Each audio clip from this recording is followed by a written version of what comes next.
For a long time when this first happened to me, I didn't want to tell anyone because I felt ashamed. Hey guys, Shy here. Welcome back to my channel. In today's video, I wanted to do a get ready with me talk through edition. So I've seen a couple of videos like this on YouTube and I thought it would be a great way to give you guys a little update on me and what's been going on with my life. Not everything, but I do want to give you just a little bit of, you know, a life update and just some changes that's been going on that I do want to share with you guys, because you guys are like family to me, and I don't want to sound corny. I don't want to sound like weird or anything. I do enjoy talking to you. So I just thought I'd come on and do my makeup and talk to you guys a little bit. This is my first time doing a video like this, and I just am so nervous. I don't know why. So I have some notes that I've written down so that I wouldn't get off track and so I wouldn't go on a tangent. So yeah, so let's just get right into this video, guys. Without further ado, let's get into it. Okay, so the first thing I wanted to talk about was just my struggles and a little bit of my insecurities here on YouTube. So let's talk about that first. I think that when you first start out with doing YouTube, that I think it's a little bit normal to be nervous and everything like that. Just to be in front of the camera and have confidence and not worry about what people are gonna say while they're watching the video. So I always overthink things and think that nothing's good enough or stuff like that. I feel like with time, it'll get better. Like I'll get used to talking in front of the camera, and I'll also get used to people judging me. It doesn't affect me like right now because I have like a smaller, you know, audience. But I just feel like from watching other people on YouTube that's been on YouTube for like way longer than me, they still get the backlash and the negative comments and, you know, the thumbs down and all that stuff, and they get like made fun of or stuff like that. But like if someone says your video was stupid or I didn't like your video, like I'm the type of person, I'm just gonna be like, okay, so don't watch it. You know what I'm saying? Like, what are you expecting to say when you're being negative? I feel like, you know, everyone has to start somewhere, and as you grow and as you keep putting your best foot forward, then you will eventually get to where you want to be at. So I feel like, you know, with hard work, dedication, all that good stuff, then you'll eventually overlook those negative comments. And I feel like if you have real supporters and people who do like your work and people who do support you genuinely, then, you know, all those negative comments wouldn't matter. I just don't get negative comments, and I really don't see the point of thumbsing down a video. I just don't see the point of that. But to each his own. I mean, if you put yourself out there, then you can't control what people do. You can't control what people say. So that's what it is. So I'm gonna start off by putting some foundation on my face. I'm using the Infallible by L'Oreal. This is a matte foundation. I have really oily skin, and I already started off by using the NYX Photo Loving Primer. So I put that on my face already, so now I'm just going to use the foundation. I don't really wear foundation on an everyday basis, but I'm just going to do it for the video. So yeah, and I'm not, disclaimer right now. Okay, so I am not a makeup artist. I don't claim to be a makeup artist. I just want to talk to you guys while I do my makeup. Maybe you can pick up some tips from me, maybe not. If you don't like the way I do my makeup, then that's your opinion. And yeah, that's all I wanted to say about the struggles with YouTube. Oh, I also wanted to say that getting views on your videos. With views, I feel like you have to really promote yourself.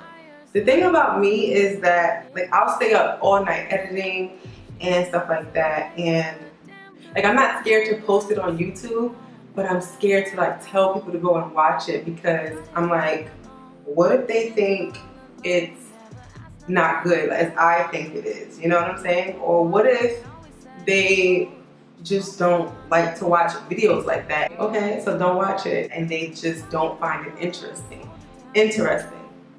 So I don't know, like I watch a lot of Shameless Maya videos, and she talks and speaks about self-promotion and shameless promotion and stuff like that.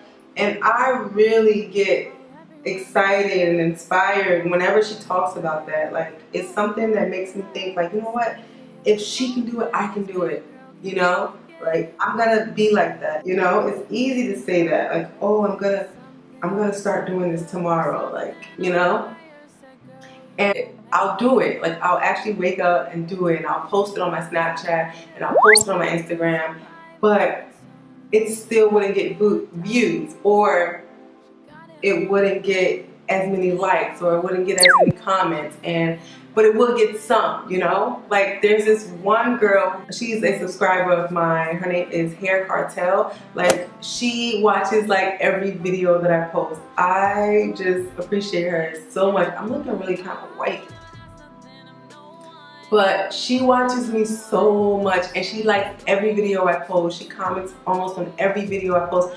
And I just want to say, take this time and say thank you. Like, I appreciate, I see you, fam. I see you. Like, I comment on her videos, and you know, it's just like a genuine thing. She's been subscribed to me for over a year. She has way more subscribers than me, and she just always comes through. Like, she comes through for me. Like, I just appreciate her. So yeah, like, people like that, like, I really appreciate that. It really does not go unnoticed. I mean, I should just like stop worrying about who's not saying things, or who's not thumbsing up the video, and who's not commenting and liking the video, and just focus more on who is, you know, watching me. As long as I can get one like or one comment, or, you know, at least I know that someone appreciates my work. And I know in due time that more of that hard work will go further, you know what I'm saying? So I don't know if this was a good idea to put this on. I did cut, you see my neck? It's like my body is like, I don't know. Another YouTuber I really appreciate is Uneak. She has a channel here on YouTube. She shouted me out on her channel, and she sent some of her subscribers over, and a couple of her subscribers commented on my video, and they told me that they were sent by Uneak. So little things like that I really appreciate. And you know, why am I worrying about who isn't rooting for me, or who isn't saying, oh, you're doing a great job? Like, I should just focus more on the positive look of it. Be grateful that someone is actually doing it. Not everyone has to do it, but someone is, you know? So I really appreciate that. I do have a bad habit of comparing myself to other YouTubers, and you know, some YouTubers become famous overnight, or they become famous like in a couple of months or in a year. And I've been doing YouTube for about 2 years, but like, I haven't been consistent with my YouTube. I haven't been doing shameless promotion for my YouTube. So all of those things go into perspective. Like, I need to stop comparing myself. I need to stay in my own lane. I need to figure out what I want to do, what makes me genuinely happy, and what direction I want my channel to go in. So I feel like once all of those things come together, then I'll see results, or I'll see the outcome that I'm looking for. So yeah, those are my struggles with YouTube. And you know, there are things that I can't control. Like, I can't control who watch my videos. I can't control who likes my videos. I can only share, do what I do, and I really am trying my best. I really am trying to put in all of my effort, and you know, take notes and study and stuff like that. So the best advice that Uneak Tershai gave me was to be more consistent. Ever since she gave me that advice, I've been like trying so hard to do my YouTube. When she first shouted me out on her channel, I was working at the time. And that brings me to my next topic, which is my life changes. So I wasn't able to just sit home all day, figure out video ideas, and think about what I wanted to do because I was always working from 9 to 5, Monday through Friday. So now that I'm not working at the time, I'm able to do more brainstorming. I know I'm blending for a long time, right? Okay, I'm gonna blend, I'll be right back.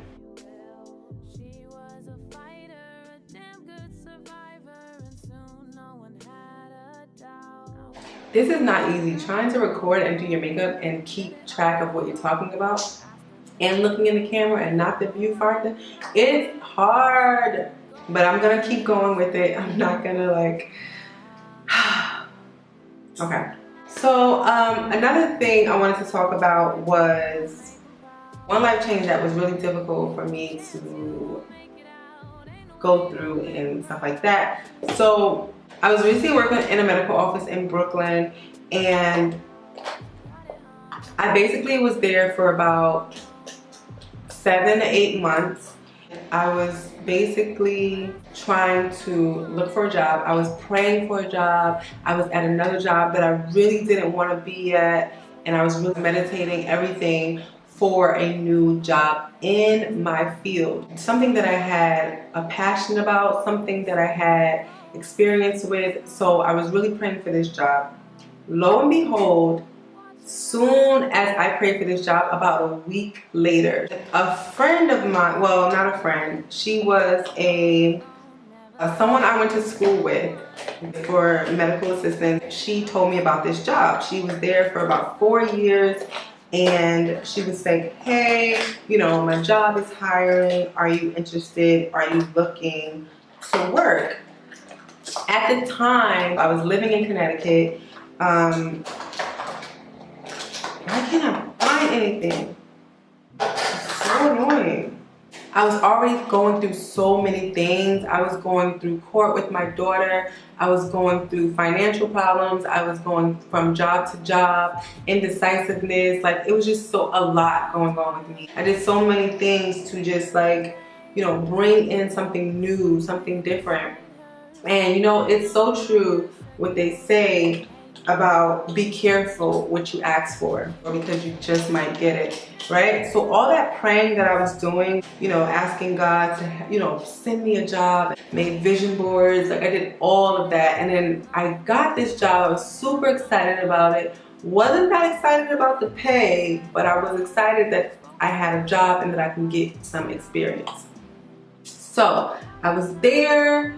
And during the interview, the manager explained to me, she said, I'm not gonna say her name, but I will call her Sassy, okay? So she said, hey, are you and Sassy cool? Are you and her friends? Because if you're not friends with her, then you can't work here. And I was like, okay, like we never had an issue. So I was like, yeah, like, there's no issues, like, you know, I'm not the type of person where I have a lot of drama in my life, you know. I don't do drama, you know what I'm saying? I even talk about this in some of my vlogs. Drama is not for me. So I was like, yeah, like, we're cool, you know what I'm saying? And she's like, all right, great.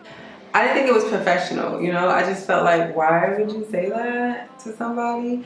So whatever, she said what she said, and I was just like, okay, cool, I'm just gonna roll with it. And I just took mental note. I knew at that point that they were friends and I needed to play my position, you know, because at this point, me and Sassy, we only knew each other through school. And I thought it was a really nice gesture of her to, you know, offer me this position. So I was very grateful of her. Okay, so I'm starting the job. I'm still living in Connecticut. I'm commuting every day back and forth from Connecticut. Then I decided to move back into my apartment here in New York City.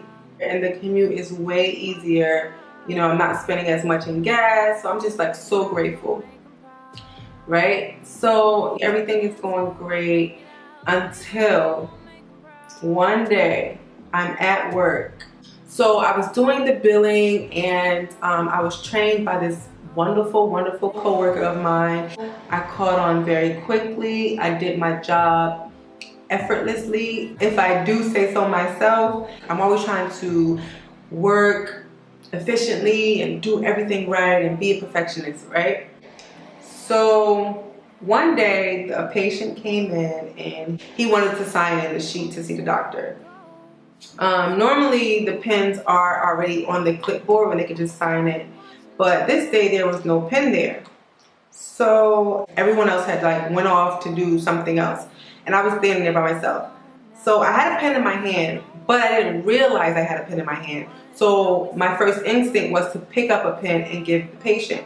When I picked up a pen and gave the patient, Sassy came back and she was like, oh no, no, no, no, no, no, no, no, no, no. And I was like, what? I'm thinking like she's just being jokey, jokey, jokey, right? And then the patient says, what do you want me to do? Use my hand? And she looked at him, and then she looked at me, and she said, don't touch anything on my desk. And I was like, girl, bye. You know, like, I'm thinking she's joking. She was like, no, don't touch anything on my desk, because sometimes the patients take my things and they just take them and leave with it. He was like, here's your pen. I'm like, he gave it back. I'm just thinking like, that's kind of weird, but okay, I'm just gonna like let it go. I feel like if the patient didn't say anything, she would not have had an attitude.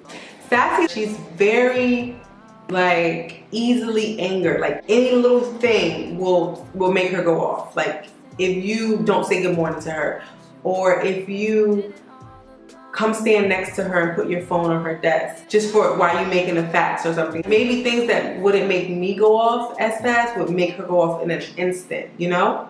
But off of my experience, that's just how I feel. Personally, I cannot deal with people like that, like at all. I can't. It's just that I'd rather not be around them, because I'm not like that, and I don't want that vibe around me. You know, so from that point on, she had a problem with me. I felt a little uneasy. I just didn't want to work upstairs, you know, if I didn't have to. There was already about 3 people working upstairs. I feel like there was really no need for me to be upstairs. I can't work with people who are petty and who have no type of professionalism at work. I mean, if we're working in a doctor's office and there's like, you know, people coming in, I don't feel like you should be loud or rambunctious or say certain things in front of patients. I feel like if you needed to say something to me, you should pull me to the side or just say, hey, you know, can we have a talk? And that's just me. I feel like that about everything, about whatever, you know? I do expect a lot. You know, I expect people to treat me the way that I treat them. That's just me, you know? So when people don't treat me how I treat them, I tend to stay away from them, because I can't change you. And I'm not gonna try to work hard to make you understand how to treat me. Like, no, if you just don't treat me the way I treat you, then I'm just not gonna hang out with you. I'm not gonna be around you, and so on and so forth.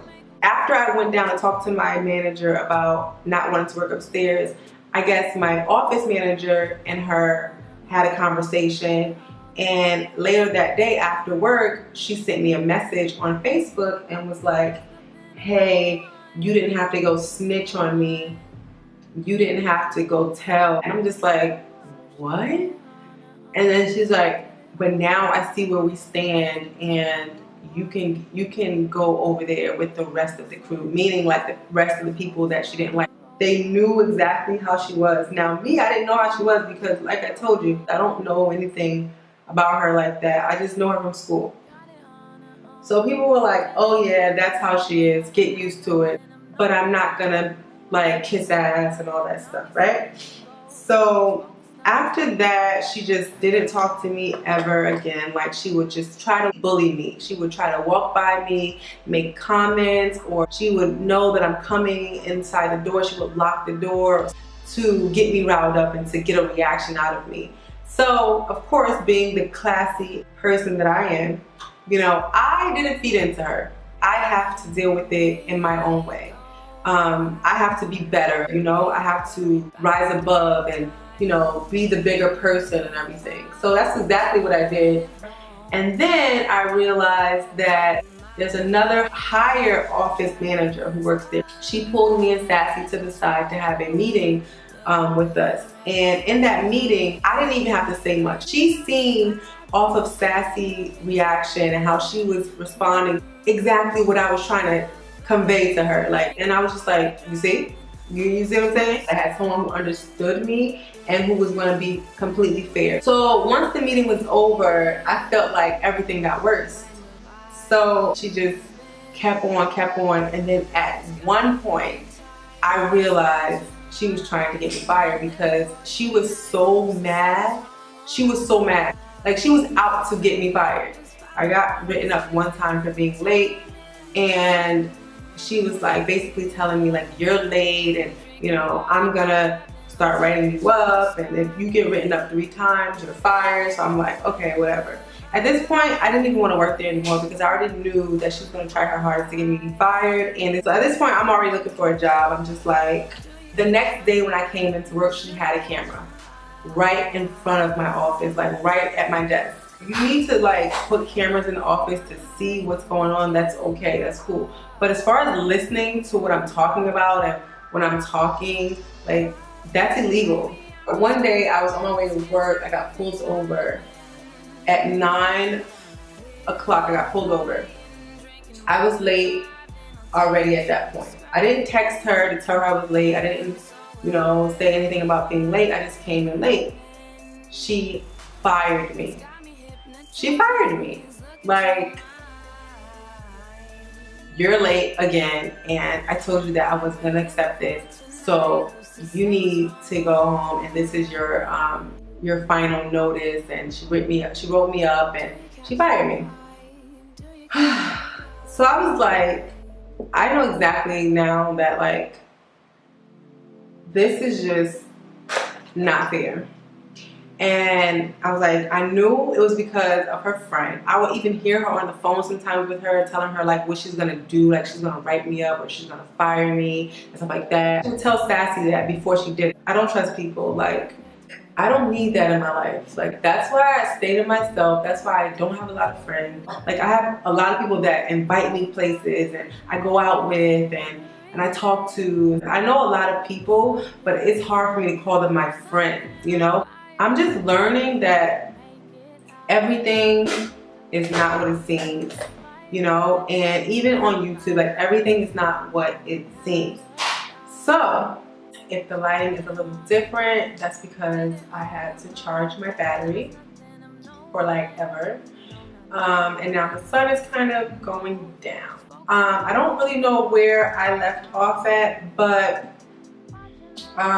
it's hard for me to trust people now because of the situations that I've been through. Another thing is I've lost a lot since losing my job because I'm not working anymore. So if you guys do follow my vlogging journey, I do post vlogs on my channel. I used to only post vlogs, but now I switched it up and I've done some challenges on my channel if you want to check those out. Oh, and I'm going to start doing like lookbooks and reviews and stuff like that. So I am trying to like switch it up just to see what is really working out for me and just to see what it is that I really enjoy to do. So losing my job came with multiple other things that went on in my life.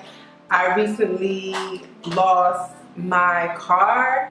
I bought a car for my birthday last year, and I was maintaining my car, doing whatever I needed to do to take care of my car. However, I have a really bad habit of driving and talking on the phone. driving and texting, driving and this. Now, I don't get into accidents. I've been in one accident where I like tapped the back of someone's car, but not because I was texting and driving. It was because my daughter was in the back seat and she was trying to hand me something.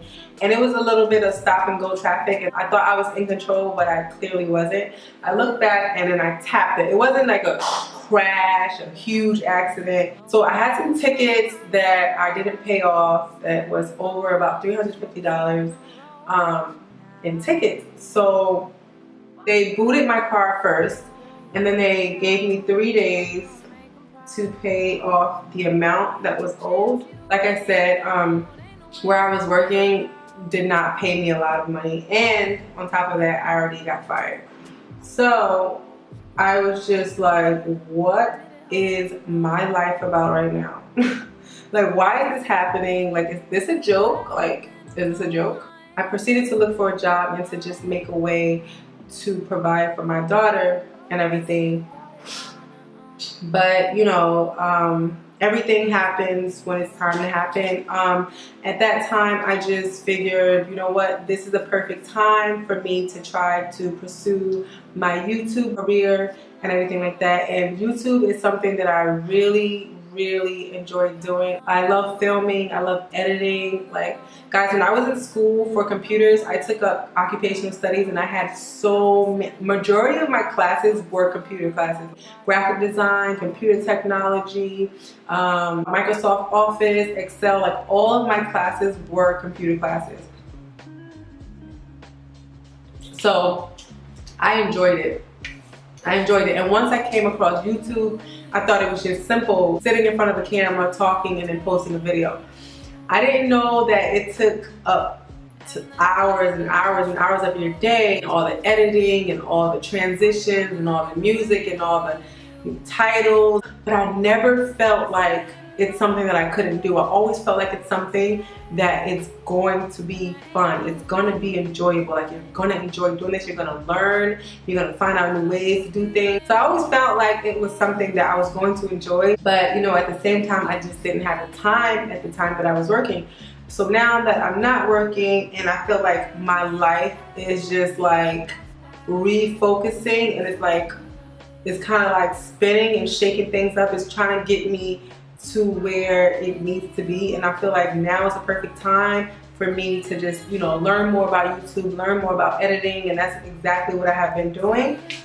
So I really appreciate that. Am I sad about losing my job and about losing my car?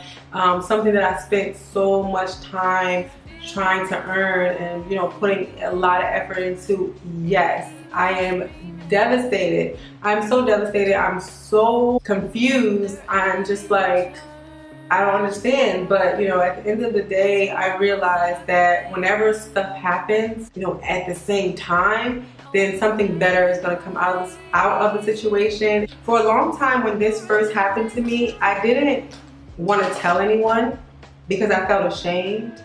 I felt embarrassed, and I felt like people were expecting a lot from me, because I'm the type of person where I always have everything. Like, I always have money, I always have a car, I always have a place to stay, I always am good, you know, like people know me for that, you know what I'm saying? Like, okay, like we can call her because she, you know, it's like I'm always known to be the girl who has it. I have it, like, it's no question.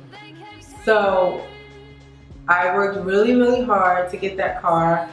I put down a lot of money to drive it off the lot on my birthday or before my birthday, and it happened. And I was extremely excited because I worked so hard for it.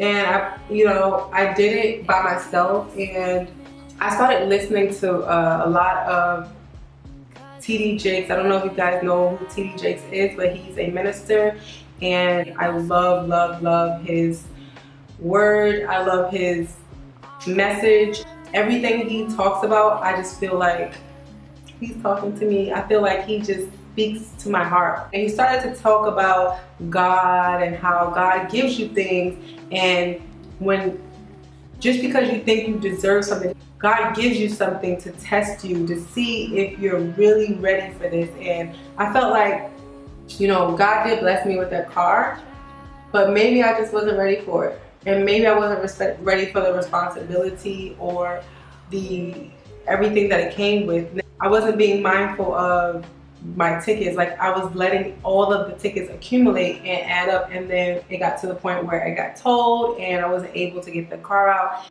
in the amount of time. Now the fees are like skyrocket.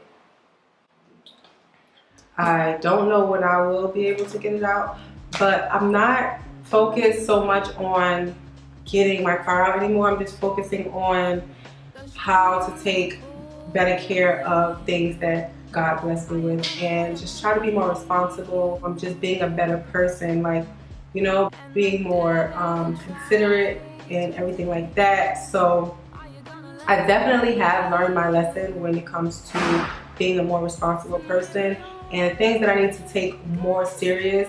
You know, it's not all about hanging out and going out and stuff like that. It's more about being responsible and being more accountable for your actions.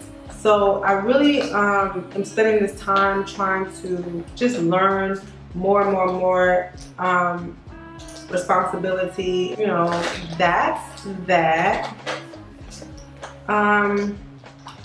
Let me see. I don't know how this video is going to turn out because your girl is like all over the place, okay?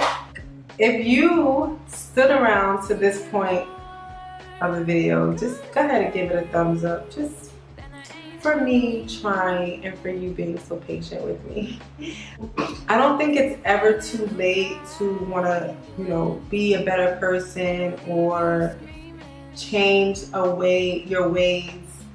You know, I don't think it's ever too late to do anything in life that you want to do. I think that, like, for me to be in my 30s, I used to think, like, for me to be in my 30s, like, is that too old for me to be doing YouTube and stuff? But it's not. Like, if that's what you really want to do, if that's your passion and you really enjoy it and you feel like you are good at it and you can become better, I feel like go for it. Whatever it is in life. It could be YouTube, it could be writing a book, it can be anything in life. If you want to be a cook, if you want to be an accountant, if you want to be a hairstylist, if you want to be a photographer, anything, I feel like you can go after whatever you want.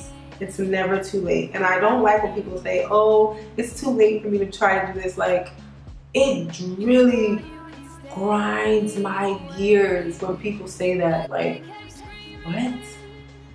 Like, how many years have you been saying that? However many years you've been saying that, like, you could have done it already. Like, you could have been working towards it already. And you don't know the outcome until you try, you know? And what's the worst that can happen? If you fail, then at least you tried. At least you know. You wouldn't sit there and be like, oh man, I wonder what would have happened though if I would at least went for it. You know what I'm saying? Like, but maybe during that journey you will find out what your real, you know, passion is, or what your real purpose is. So I always say go for it. Go for whatever it is that you want, and never doubt yourself. Or if you are gonna doubt yourself, you know, try. I just say try, and you know, and something good has got to come out of it, you know? Don't listen to people's opinions, and when people doubt you, don't think that you can't do it just because they don't go for it after what they want. They try to tell you like, oh yeah, it's probably too late, or they will tell you negative things because that's what they tell their self, and that's what stops them from going after what they want. But just go after what you want, and just always do you, boo. In the infamous words of Seamus Maya, yeah, just do you, boo. Like, I'm so big on like energies, and I'm so big on vibes and stuff like that. So I'm very mindful of who I allow into my space. I'm very mindful of who I allow to be around me and stuff like that. And I really used to struggle with this at first, and now I'm more aware, and I just try to be conscious of who I allow around me. So the last thing I want to talk about is me being single and being a single mother. I've been a single mother since she was about a toddler. Her father and I, we were together for about 6 years. I was about 16 when I first met him. And we had a great relationship. We had a really amazing friendship. We were like best friends. About 3 years after, about 2.5 years after meeting him, I got pregnant. I don't know the timeline of me meeting him and getting pregnant because it was so long ago, but I just know it happened rather quickly. So I knew that I loved him, I knew that I wanted to be with him, but me getting pregnant, I didn't know that it was going to come with all of what it came with. I thought it was going to be like easy peasy. I was very young, so I thought that, you know, everything would be okay because it told me he loved me and stuff like that. But, you know, that's not how life works every time. Just because someone tells you that they love you doesn't mean that they have your best interest at all times. So we went through a lot of things, and it was hard for me as a female, as a teenager, just someone who was still finding their way through life. It was very hard for me to just pull away from him.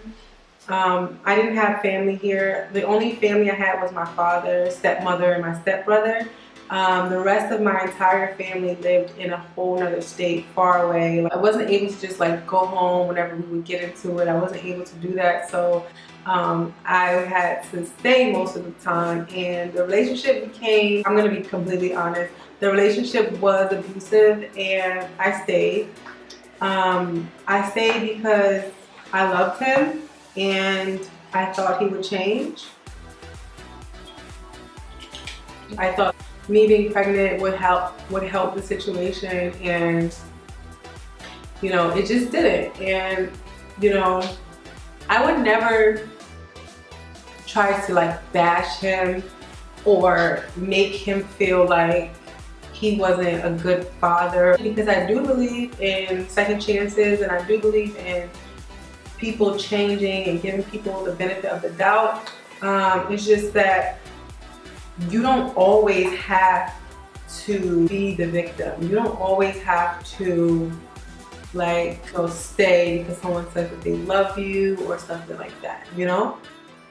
He was a good boyfriend, but he had anger issues, and I just didn't want to be a part of that. I just didn't want to be an advocate for that, and I couldn't stick around. I stuck around for however long that I could, and then I just had to leave. I had to like get out of there because I just knew that it wasn't an ideal situation for me or my daughter. So I had to leave. I had to do what I had to do, and out of that situation, it did make me a stronger person. Giving the same person too many chances could be a bad thing, and that's something that I used to do, but I don't do anymore. At the moment, I tend to like do what I want. Like if I feel like dating, I'll date. If I don't feel like dating, I won't date. If I feel like talking to a guy, I'll talk to a guy. If I feel like going out on a date, I'll go out on a date. But at this moment, at the time of recording this, I am a single person. I actually love being single because there's too many restrictions when you're dating, when you're talking to someone, when you're in a relationship. It just feels like the same thing to me. Like when you're dating somebody, it's like you're in a relationship with them, because they're gonna get jealous if you talk to someone else. They're gonna get jealous if you go out on a date with someone else, and you're not their girlfriend. So it's like, why are you getting mad? You know, you have to make sure they're okay. You have to make sure that they're eating. You have to make sure that you call them. You have to make sure that they know where you are. You have to make sure you text back when they text. You have to make sure you answer the phone. You gotta make sure you tell them where you're at. You gotta make sure everything. I don't like answering questions. It's like too much. Like I don't really like to explain myself like to people. I describe my ideal guy as someone who has a purpose, someone who has good leadership skills, someone who's loyal, someone who has a great personality, someone who's outgoing, someone who's adventurous, and someone who just loves to laugh and have fun and stuff like that. Like, that's the type of person that I am, and I would want to meet my equal. Definitely not rushing anything. I'm not looking for anything, so I'm just, you know, I'm just chilling. I'm just trying to get my ish together and just, you know, do what it is that I need to do for myself and my life and my daughter. Someone who is absolutely open to children, because I do have a daughter, and I don't know, maybe I'll have another kid in the future. I mean, if I do, I do. But I have one already, so if I don't have any more, like, I'm not gonna be upset. But yeah, so that's the end of my get ready with me chit chat, and I hope I didn't ramble too much. I hope I made sense. I hope you guys enjoyed this video, and if you did, don't forget to give it a thumbs up. Share this video with anyone that you think might find it helpful, and until next time, guys.